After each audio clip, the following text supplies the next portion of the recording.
Hello बच्चों, कैसे हैं आप लोग। उम्मीद है एंजॉय कर रहे होंगे। करिए एंजॉय मस्त। और आपको एंजॉय कराने के लिए आज देखिए मैं एक छोटा सा टॉपिक लेके आया हूँ, चार्जिंग ऑफ कैपेसिटर।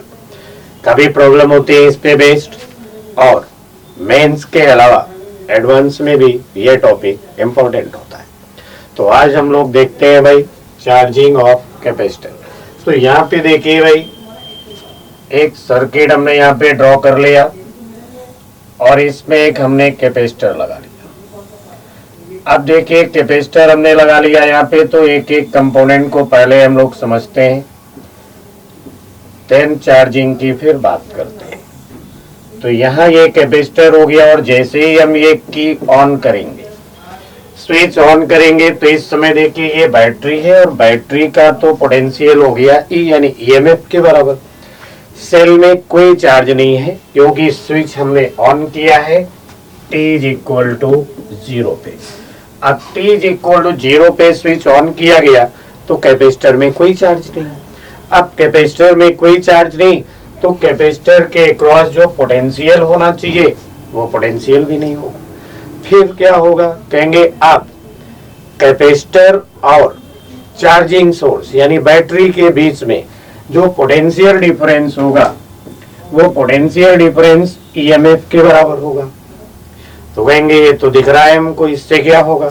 देखिए जब ईएमएफ के बराबर होगा तो ये पोटेंशियल डिफरेंस ज्यादा है। अब पोटेंशियल डिफरेंस ज्यादा है तो जो बैटरी से चार्ज निकलेगा, क्योंकि चार्ज फ्लो करता है high potential to low potential. अब यहाँ पोटेंशियल तो ईएमएफ के बराबर, कैपेसिटर के क्रॉस पोटेंशियल क्या है 0। तो चार्ज के फ्लो का जो रेट है यानी बैटरी से जो चार्ज के निकलने का रेट है वो ज्यादा होगा। अब वो ज्यादा होगा तो क्या होगा, कहेंगे कैपेसिटर जल्दी जल्दी चार्ज होगा। इतनी बात समझ में आ गई। यानी हम कह सकते हैं कि जैसे ही हमने स्विच ऑन किया कैपेसिटर ने कोई भी अपोज नहीं किया, तो इस समय हम मान सकते हैं कि कैपेसिटर का रेजिस्टेंस क्या होना चाहिए, 0 होना चाहिए। अब देखिए इसको चार्ज होते हुए कुछ टाइम हो गया, 2-4 मिली सेकेंड माइक्रो सेकेंड का। अब अगर कुछ चार्ज हो गया इसमें तो फिर इसके क्रॉस भी कुछ पोटेंशियल डेवलप हो जाएगा। अब यहाँ भी जब कुछ पोटेंशियल हो जाएगा वो कितना होगा, कहेंगे जितना भी इसमें चार्ज स्टोर हो गया हो यानी Q/C। अब Q/C अगर चार्ज स्टोर हो गया तो बैटरी और चार्जिंग सोर्स का अब जो पोटेंशियल डिफरेंस होगा T यानी ये ग्रेटर देन 0 वाली बात है, तो यहाँ पे जो पोटेंशियल डिफरेंस होगा वो ईएमएफ माइनस Q/C होगा। अब देखो पोटेंशियल डिफरेंस पहले से कम हो गया, पोटेंशियल डिफरेंस पहले से कम हो गया तो बैटरी से निकल के चार्ज जो कैपेसिटर में स्टोर हो रहा है उसका रेट भी कम हो जाएगा। यानी rate of flow of charge from cell to capacitor decrease होगा। इसका मतलब ये जो Q/C है, ये Q/C रेजिस्टेंस का काम कर रहा है, अवरोध उत्पन्न कर रहा है, ऑब्स्ट्रक्शन डेवलप कर रहा है चार्ज को फ्लो करने में। यानी इस समय कैपेसिटर हमारा कुछ रेजिस्टेंस ऑफर कर रहा होगा, तो इसका मतलब है इसको चार्ज होने में कुछ टाइम लगेगा। अब टाइम कितना लगेगा, कहेंगे फ्लो करता रहा फ्लो करता रहा, जब ये फुल चार्ज हो जाएगा। कब फुल चार्ज होगा, कहेंगे जब पोटेंशियल डिफरेंस, देखो जब तक रहेगा पोटेंशियल डिफरेंस बैटरी से चार्ज निकलता रहेगा, लेकिन जब पोटेंशियल डिफरेंस हो जाएगा 0, पोटेंशियल डिफरेंस जब हो जाएगा 0 तो इसका मतलब है कि ईएमएफ माइनस Q/C 0 होगा। तो Q इज इक्वल टू क्या हो जाएगा CE। यानी जब कैपेसिटर में इतना चार्ज फ्लो स्टोर हो जाएगा कितना CE, तो फिर पोटेंशियल डिफरेंस हो जाएगा 0 और चार्ज फ्लो करता है पोटेंशियल डिफरेंस की वजह से। अब जब डिफरेंस ही 0 हो गया तो बैटरी से निकल के चार्ज जो कैपेसिटर में जा रहा था अब वो बंद हो जाएगा। अब बंद हो जाएगा तो इस कंडीशन को हम लोग कहते हैं स्टेडी स्टेट। तो स्टेडी स्टेट आ जाएगी। अब स्टेडी स्टेट आ गई तो अब यहाँ पे जो चार्ज जा रहा था चार्ज का फ्लो बिल्कुल स्टॉप कर जाएगा। यानी रेट जो था चार्ज के फ्लो का बैटरी से निकल के कैपेसिटर में जाने का वो 0 हो जाएगा और हम कहेंगे कैपेसिटर हमारा फुल चार्ज हो गया। तो देखिए यहाँ तक तो कोई दिक्कत नहीं। जैसे ही स्विच ऑन करेंगे कैपेसिटर अपोज नहीं करेगा, पोटेंशियल डिफरेंस ईएमएफ के बराबर होगा यानी मैक्सिमम होगा, रेट ऑफ फ्लो भी मैक्सिमम होगा। जैसे जैसे टाइम बढ़ता जाएगा कैपेसिटर में चार्ज स्टोर होता जाएगा, कैपेसिटर का अपना पोटेंशियल डेवलप होगा Q/C, तो डिफरेंस कम होता जाएगा। अब डिफरेंस कम होगा तो फ्लो का रेट धीरे धीरे कम होता जाएगा, कैपेसिटर फुल चार्ज हो जाएगा, फ्लो का रेट 0 हो जाएगा, यानी कैपेसिटर हमारा फुल चार्ज हो गया।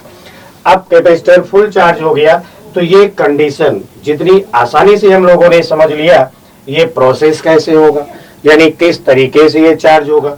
तो अब हम लोग बात करते हैं ये किस तरीके से चार्ज होगा। तो अब इसके लिए देखिए यहाँ पे हमने एक सर्किट ड्रॉ कर लिया।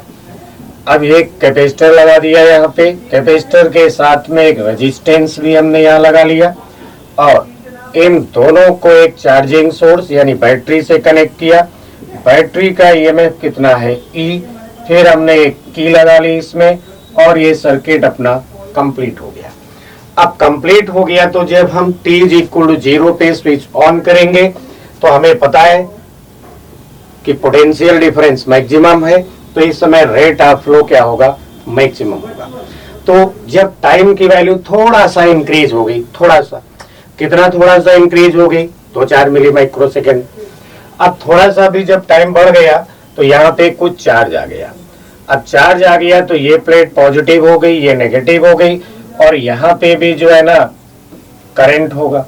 करंट क्या होगा, क्योंकि बैटरी से चार्ज जो निकल रहा है dQ/dt यानी rate of flow of charge from battery to capacitor, यही रेट ऑफ फ्लो क्या हो गया, करंट हो गया। अब ये करंट हो गया तो देखिए जो कैपेसिटर हमें दिख रहा है इसके क्रॉस तो पोटेंशियल होना चाहिए Q/C और ये जो रेजिस्टेंस दिख रहा है इसके क्रॉस पोटेंशियल क्या होना चाहिए, IR। तो ये हो गया पोटेंशियल। अब देखिए इन दोनों का जो पोटेंशियल है इस समय, इन दोनों का पोटेंशियल ईएमएफ से ज्यादा कभी नहीं हो सकता। तो जब कभी नहीं हो सकता तो हम कह सकते हैं कि जो ईएमएफ है वो Q/C प्लस IR के बराबर होना चाहिए।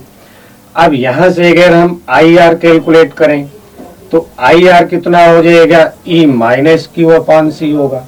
और करंट हम देखें इस समय कितना है तो फिर आप कहेंगे CE - Q/RC होगा, यानी इतना करंट इस समय फ्लो कर रहा होगा। इस करंट को हम लोग क्या कहते हैं, rate of flow of charge. Rate of flow of charge मतलब करंट हो गया। तो वही मैंने लिख लिया यहाँ पे dQ/dt यानी rate of flow of charge जो हो गया CE - Q/RC। तो ये हो गया भाई rate of flow of charge. उम्मीद है इतनी बात आप समझ गए होंगे। अब इतनी भी बात समझ गए हैं तो थोड़ा मैथमेटिकल कैलकुलेशन आगे देख लेते हैं। अब इसके लिए हमने लिख दिया भाई dQ/dt = CE - Q/RC। अब इसे अगर हम ऐसे अरेंज कर ले dQ/CE - Q = 1/RC और ये रहा dt।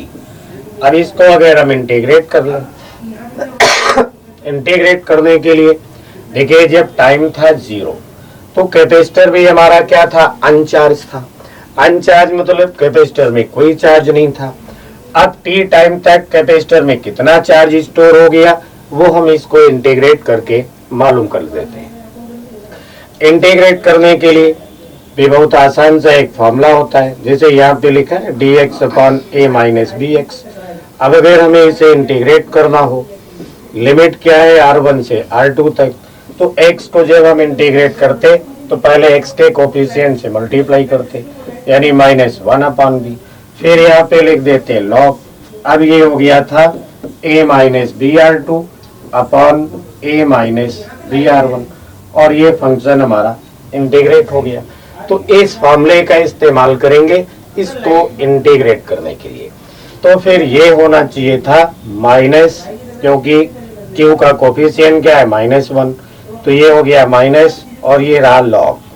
अब लिखते हैं भाई CE - Q/CE - 0 और dt इंटीग्रेशन यहाँ पे हो जाएगा t/RC। तो इस तरीके से हमने इस इक्वेशन को इंटीग्रेट कर लिया। अब इंटीग्रेट कर लिया तो देखिए भाई थोड़ा सा मैथमेटिकल कैलकुलेशन है।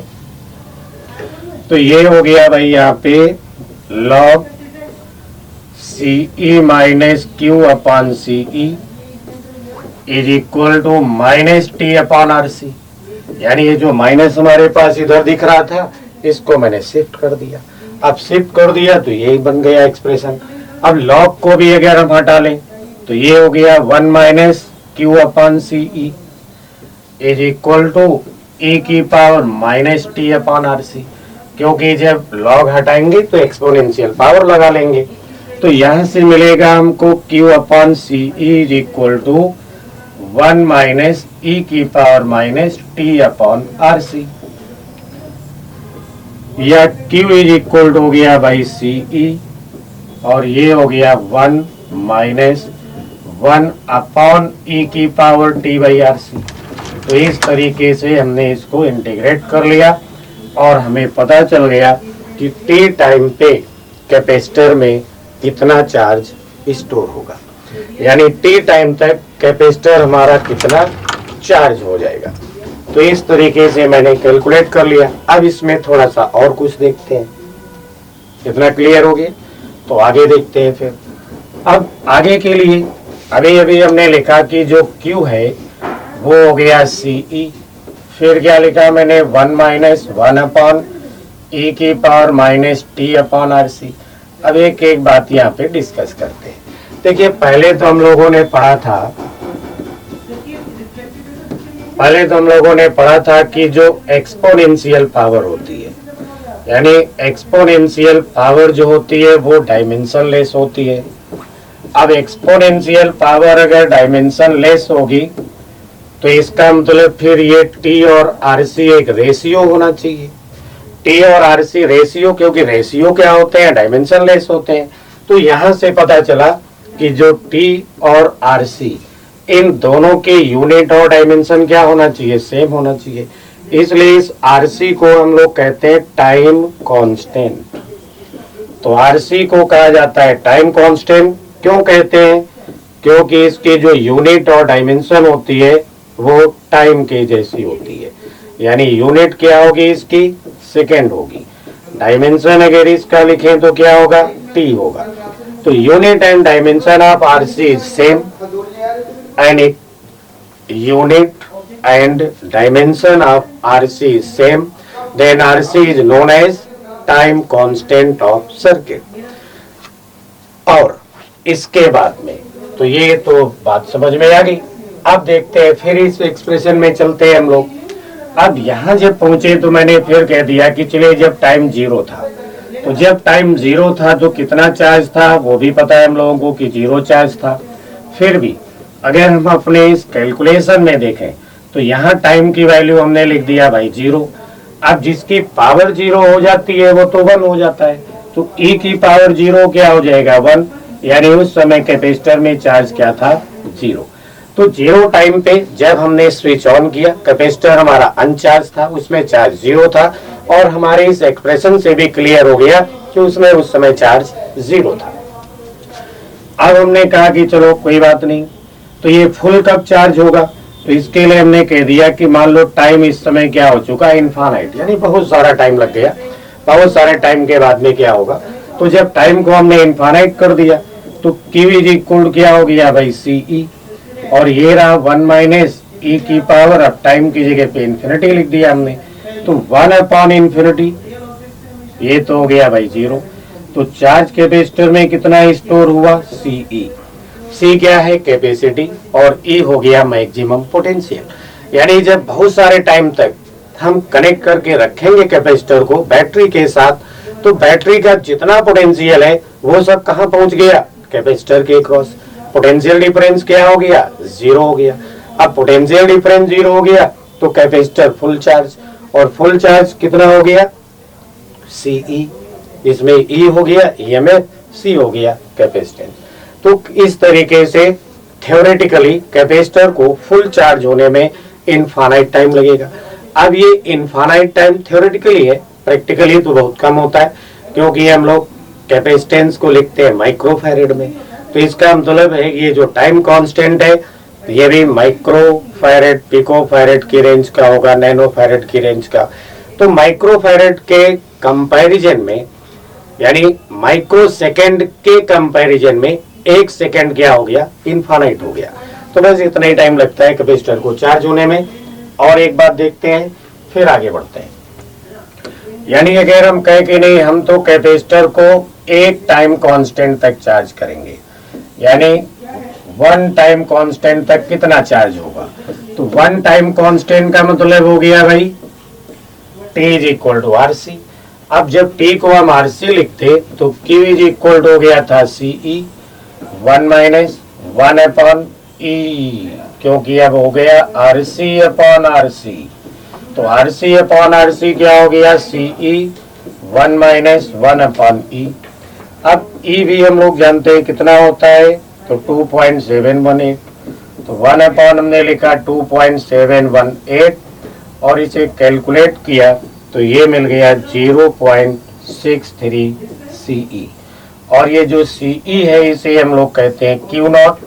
Q नॉट क्या हो गया, कहेंगे मैक्सिमम करंट हो, मैक्सिमम चार्ज हो गया। तो कैपेसिटर में जो मैक्सिमम चार्ज स्टोर हो सकता है वो कितना है, Q नॉट यानी CE। तो ये सही मायने में इक्वेशन बन के तैयार हो गई। Q is equal Q not 1 minus E की power minus T upon RC। RC को टाउ से भी डिनोट कर देते हैं और RC क्या है, टाइम कांस्टेंट। तो कैपेसिटर में मैक्सिमम चार्ज कितना स्टोर होगा, Q नॉट, और एक टाइम कांस्टेंट तक कैपेसिटर हमारा कितना चार्ज हो जाएगा, 63%। तो अब अगर हम इसके लिए ग्राफ बनाते, यानी इधर हम टाइम लिख दें और इधर लिखें चार्ज, तो 0 टाइम पे चार्ज देखो 0 था, फिर जैसे जैसे टाइम बढ़ता जाएगा चार्ज भी इसमें बढ़ता जाएगा और फाइनली जब फुल चार्ज हो जाएगा कैपेसिटर तो यहाँ चार्ज क्या हो जाएगा, Q नॉट, और ये फिर कांस्टेंट रहेगा। तो यहाँ एक टाइम कांस्टेंट तक कितना चार्ज हुआ, तो एक टाइम कांस्टेंट यानी RC टाइम तक कैपेसिटर हमारा 0.63 Q नॉट यानी मैक्सिमम चार्ज का 63% चार्ज हो चुका। तो ये था चार्जिंग ऑफ कैपेसिटर। इतनी बात समझ में आ गई होगी। अब इसी में थोड़ी कुछ और बातें करते हैं।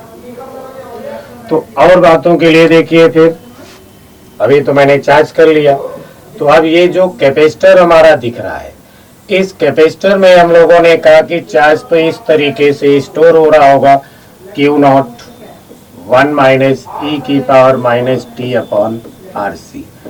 तो फिर इसके क्रॉस जो पोटेंशियल होगा वो क्या होगा, कहेंगे पोटेंशियल तो Q अपॉन C होता है, और Q क्या है यहाँ पे, Q नॉट क्या है, CE, और ये हो गया 1 माइनस E की power minus T upon RC। अब इसे अगर C से डिवाइड कर लिया जाए तो ये हो गया V is equal to V naught. V naught क्या होगा, EMF हाफ सेल यानी मैक्सिमम पोटेंशियल जो कैपेसिटर के क्रॉस हो सकता है वो हो गया V नॉट। यानी यहाँ पे कैपेसिटर जब चार्ज हो रहा होगा तो उसकी प्लेट के क्रॉस पोटेंशियल भी एक्सपोनेंशियली ग्रो कर रहा होगा, एक्सपोनेंशियली इंक्रीज हो रहा होगा, और कैसा होगा, तो V is equal V not E की power minus T upon RC। यहाँ पर भी अगर हम T इज इक्वल 0 की बात करें तो ये भी हो जाएगा V is equal V not 1 minus 1 upon E की पावर 0, यानी कितना, तो कहेंगे 0 था। यानी 0 टाइम पे जब कैपेसिटर में चार्ज ही नहीं था तो कैपेसिटर का अपना पोटेंशियल क्या था, 0 था। अब हम कह नहीं जब फुल चार्ज हो गया तो टाइम तो इनफाइनाइट लगा, अब इनफाइनाइट टाइम तक कितना पोटेंशियल होगा, तो हमने लिख दिया V is equal V not 1 minus 1 upon E की पावर इंफिनिटी। तो यहाँ से हमको क्या मिल गया, V नॉट। यानी इनफाइनाइट टाइम में जब हमारा कैपेसिटर पूरा फुल चार्ज हो चुका होगा तो उसके क्रॉस पोटेंशियल भी मैक्सिमम हो जाएगा, तो मैक्सिमम हो गया। अब हम कह नहीं एक टाइम कांस्टेंट में कितना पोटेंशियल होगा, तो एक टाइम कांस्टेंट के लिए फिर देखिए ये होता है V is equal V not 1 minus 1 upon E की power RC upon RC। RC upon RC क्या हो गया, 1 हो गया। तो ये एक टाइम कांस्टेंट में इतना पोटेंशियल हो जाएगा। यानी V नॉट 1 माइनस 1 अपॉन 2.718 और यहाँ से सॉल्व करते तो फिर मिलता 0.63 V नॉट। तो इस तरीके से कैपेसिटर के अक्रॉस पोटेंशियल भी एक्सपोनेंशियली ग्रो करेगा। अब अगर हम चाहें पोटेंशियल कैसे ग्रो कर रहा है ग्राफिकली रिप्रेजेंट करना चाहें या पोटेंशियल और टाइम का ग्राफ बनाना चाहें तो उसके लिए देखिए फिर से एक बार हम इधर बनाते हैं भाई टाइम और ये इधर लिख दिया हमने पोटेंशियल। अब इसके जो ग्राफ होगा तो पहले पोटेंशियल क्या था 0, फिर धीरे धीरे ऐसे इंक्रीज होता जाएगा। अब यहाँ ये V नॉट हो जाएगा मतलब मैक्सिमम हो जाएगा। कब मैक्सिमम होगा जब टाइम हो जाएगा इनफाइनाइट। लेकिन अगर एक टाइम कांस्टेंट की बात किया जाए तो एक टाइम कांस्टेंट में यानी जब टाइम RC होगा तो पोटेंशियल 0.63 V नॉट यानी मैक्सिमम पोटेंशियल का 63% पोटेंशियल हो जाएगा। तो ये था पोटेंशियल और टाइम का ग्राफ। अब देखिए कैपेसिटर जब चार्ज हो रहा होगा तो उसमें एनर्जी भी स्टोर हो रही होगी। अब अगर यहाँ पे हम लोग एनर्जी की बात करें तो अगर अब हम लोग एनर्जी की बात करें तो ये तो हो गया भाई कैपेसिटर। अब कैपेसिटर में एनर्जी स्टोर हो रही होगी तो एनर्जी का जो फॉर्मूला होता है वो होता है भाई Q²/2C और Q हम लोगों ने कितना पढ़ रखा है Q नॉट 1 माइनस e⁻t/RC। तो यहाँ पर भी अगर हम लिख ले Q² और 2C से डिवाइड कर ले तो ये हो गया Q0²/2C और ये हो गया 1 माइनस e⁻t/RC इसको भी स्क्वायर कर लें तो ये हो गई एनर्जी U = U नॉट और 1 माइनस e⁻t/RC और ये हो गया इसका स्क्वायर। तो इस तरीके से कैपेसिटर में जो एनर्जी है वो भी एक्सपोनेंशियली इंक्रीज होगी, एक्सपोनेंशियली ग्रो करेगी और इसके लिए भी जो ग्राफ होगा वो ग्राफ होना चाहिए एक्सपोनेंशियल वाला। यानी जैसे अभी सारे ग्राफ बना रहे थे वैसा ही ग्राफ कुछ इसका भी होगा।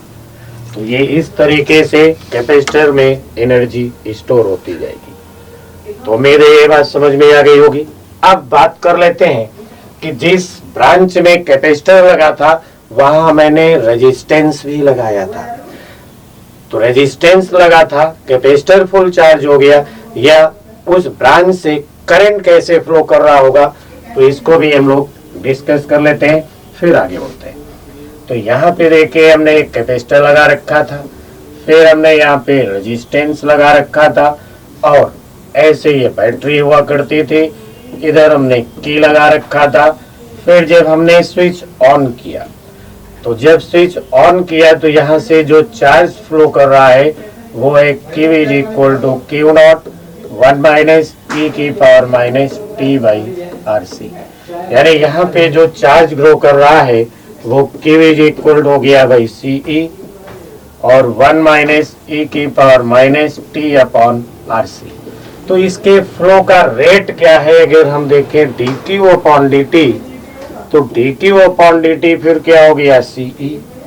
अब 1 है कांस्टेंट तो डिफरेंशियल 0 हो गया माइनस अब -1/RC तो ये हो गया e⁻t/RC और टाइम का कोफिशिएंट कितना है RC तो RC से इसको मल्टीप्लाई भी कर लेते तो ये हो गया -1/RC। तो जब ऐसा कुछ कर लिया तो ये हो गया भाई CE e⁻t/RC और ये हो गया अपॉन में RC। तो C और C तो यहाँ से खत्म हो गया, ये रहा dQ/dt। तो dQ/dt देखिए हो गया करंट। तो करंट यहाँ पे मिल गया हमको E/R e⁻t/RC। तो इस तरीके से इस रेजिस्टेंस के थ्रू यानी इस रेजिस्टेंस में जो करंट होगा वो इस तरीके से करंट फ्लो कर रहा होगा। अब ऐसे जब करंट फ्लो कर रहा होगा I = E/R e⁻t/RC तो यहाँ अगर हम करंट की बात कर लें थोड़ा सा और कहें कि t इज इक्वल टू 0 पे क्या था, तो t इज इक्वल टू 0 पे देखिए I होना चाहिए था E अपॉन R। E क्या है, EMF, तो ये हो गया भाई E अपॉन R, और ये हो गया था 1 अपॉन E की पावर 0, क्योंकि टाइम को हमने क्या किया हुआ है 0। तो जब टाइम को 0 कर दिया तो करंट कितना हो गया, इस समय मैक्सिमम करंट फ्लो कर रहा है जो है E अपॉन R। इसका मतलब जब हम स्विच ऑन करेंगे तो कैपेसिटर बिल्कुल भी अपोज नहीं करेगा। तो ये भी कह सकते हैं कि t इज इक्वल 0 पे कैपेसिटर का रेजिस्टेंस 0 होता है। तो इतनी बात समझ में आ गई होगी। अब अगर हम यहीं पे कहें कि जब t is equal to RC होगा तब क्या होगा, तो तब क्या होगा, तो ये I इज इक्वल टू हो जाएगा E अपॉन R, और ये हो जाएगा E की पावर 1। अब ये E की पावर 1 हो गया, और E की वैल्यू तो हम लोग जानते हैं 2.718। तो और आगे इसको कैलकुलेट करते हैं थोड़ा। तो यह I इज इक्वल टू हो गया देखो E अपॉन R, और ये हो जाएगा 1 अपॉन 2.718, और इसे सॉल्व करेंगे तो यह आएगा 0.37 E अपॉन R, यानी I इज इक्वल क्या हो गया 0.37 I0, यानी मैक्सिमम करंट का 37% एक टाइम पीरियड में डिक्रीज हो चुका होगा। और अगर यहीं पे हम देखें कि इनफाइनाइट टाइम यानी जब कैपेसिटर फुल चार्ज हो जाएगा तब क्या होने वाला है, तो फिर ये होता I is equal to E upon R, और इधर हो गया 1 अपॉन E की पावर इन्फिनिटी। तो फिर यहाँ से क्या मिलेगा 0, यानी जब इनफाइनाइट टाइम के बाद कैपेसिटर हमारा फुल चार्ज हो चुका होगा तो फिर उस ब्रांच से, जिस ब्रांच में कैपेसिटर लगा होगा, रेजिस्टेंस लगा होगा, उस ब्रांच से कोई भी करंट पास नहीं होगा। यानी ये तो हो गई भाई बैटरी, और ये हो गया की। अब अगर इसे हम ऑन करें तो यहाँ तो करंट होगा, यहाँ जो करंट होगा वो होगा नॉट 0, बट यहाँ से जो करंट पास होगा वो हो जाएगा 0। कब हो जाएगा, जब ये फुल चार्ज हो जाएगा। अब फुल चार्ज हो जाएगा तो फिर उस ब्रांच से कोई भी करंट पास नहीं होगा, और इस कंडीशन को हम लोग कहते हैं स्टेडी स्टेट। तो ये है स्टेडी स्टेट। तो जब आरसी सर्किट हम लोग सॉल्व कर रहे होंगे इन स्टेडी स्टेट, तो उस ब्रांच से जिसमें कैपेसिटर लगा होगा कोई भी करंट पास नहीं होगा, कोई भी करंट पास नहीं होगा, तो हम इग्नोर मार देंगे जो भी रेजिस्टेंस वहाँ लगा होगा। तो उम्मीद है ये बात समझ में आ गई होगी। अब अगर समझ में आ गई है तो फिर देख लेते हैं थोड़ा सा। अब इसके अगर ग्राफ की बात करें, देखिए चार्ज तो कैपेसिटर में बढ़ रहा था, बट करंट यहाँ पे क्या होगा, तो 0 टाइम पे करंट हो गया भाई मैक्सिमम I0, जिसे हम कह रहे हैं E अपॉन R। फिर क्या हो रहा है, इसे डिक्रीज हो रहा है, और एक टाइम कांस्टेंट के बाद कितना हो जाएगा भाई, तो 37%, यानी 0.37 ही लिख लो, तो 0.37 I0। तो इतना डिक्रीज हो जाएगा इस तरीके से कैपेसिटर। तो उम्मीद है कि ये बात समझ में आ गई होगी। तो ये था चार्जिंग ऑफ कैपेसिटर, और नेक्स्ट क्लास में मिलते हैं हम आपको डिस्चार्जिंग ऑफ कैपेसिटर और इनसे रिलेटेड कुछ न्यूमेरिकल प्रॉब्लम के साथ। तो तब तक के लिए नमस्कार।